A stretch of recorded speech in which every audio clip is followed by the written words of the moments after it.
এবার জানবো আবহাওয়ার খবর।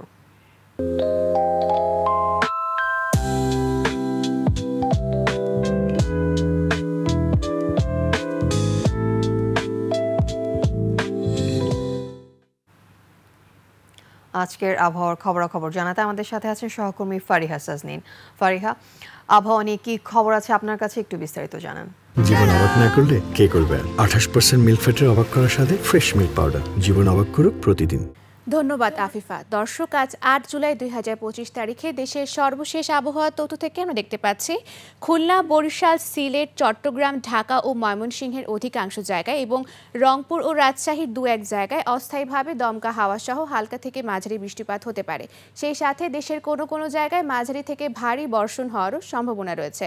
বর্তমানে গাঙ্গেয় পশ্চিমবঙ্গ ও তৎসংলগ্ন এলাকায় একটি লঘুচাপ সৃষ্টি হয়েছে, যার ফলে মৌসুমী বায়ুর অক্ষের বর্ধিতাংশ রাজস্থান, হারিয়ানা, বিহার, উত্তরপ্রদেশ ও বাংলাদেশের দক্ষিণাঞ্চল হয়ে আসাম পর্যন্ত বিস্তৃত রয়েছে, যা বাংলাদেশের উপর মোটামুটি সক্রিয় এবং উত্তর বঙ্গোপসাগরে প্রবল অবস্থায় রয়েছে।